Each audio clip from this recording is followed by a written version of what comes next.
Pues ahora hablemos del latín.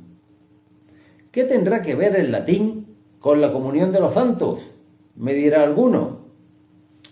Es una humilde reflexión, una humilde aportación que yo, con mis limitaciones, quiero hacer. Me acordaba del episodio de Babel y de su antítesis, que sería Pentecostés. En Babel la confusión, lo que no hizo posible que se terminara esa obra de la soberbia humana que era la torre que iba a tocar el cielo, fue la confusión de las lenguas. Pero llega un momento en Pentecostés en que es al revés, en que saliendo los apóstoles a predicar, cada uno escuchaba la predicación en su propia lengua. Ahí claramente había una intervención sobrenatural. Así que es lo primero que admito. No es sobrenatural lo que yo quiero proponer. Solamente que valoremos una cosa. Nos ayudaría para una mayor comunión, una mayor unidad también de la Iglesia, disponer más frecuentemente del latín, que los fieles lo domináramos algo más, que hubiese quizás una mayor participación en la liturgia para el latín. Ojalá todos los católicos supiéramos latín.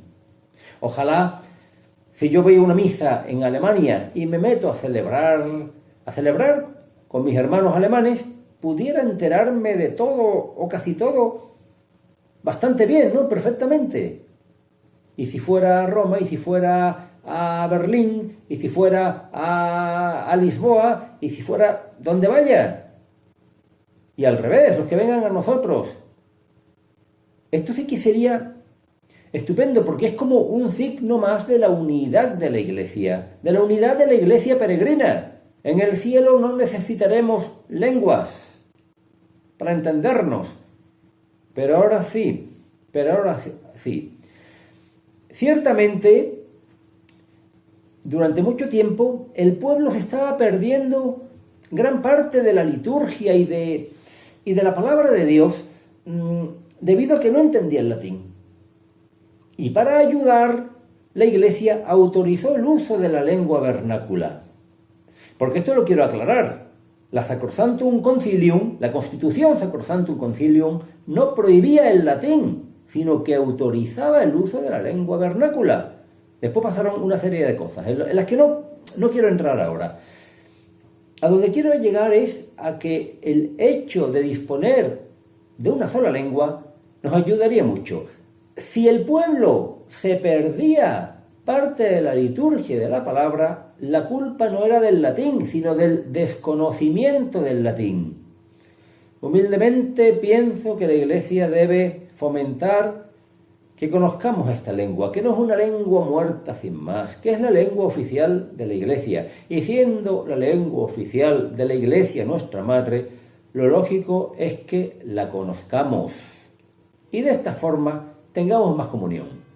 Algún cura me ha dicho alguna vez, no, la comunión es algo espiritual, no tiene nada que ver con una lengua. Yo solamente quiero recordar que todas las dimensiones de la persona están relacionadas. Mi dimensión espiritual está relacionada con mi dimensión psicológica y con mi dimensión física. No son compartimentos estancos. En este sentido, el que yo llegue a un templo extranjero o el que yo en cualquier parte, por ejemplo una peregrinación en la que coincida con hermanos de otras naciones, el que pudiéramos entendernos todos por lo menos a la hora de la liturgia, personalmente pienso que ayudaría. Pienso que sí. ¿Cómo podemos contribuir? Yo lo que propongo es que, igual que en su momento surgieron movimientos que querían una reforma en la Iglesia, no porque lo anterior no valiera, sino porque estábamos iniciando una nueva época, y surgieron entonces el movimiento litúrgico, el movimiento histórico, el movimiento patrístico, el movimiento bíblico. Bueno, ¿por qué no ahora el movimiento por el latín?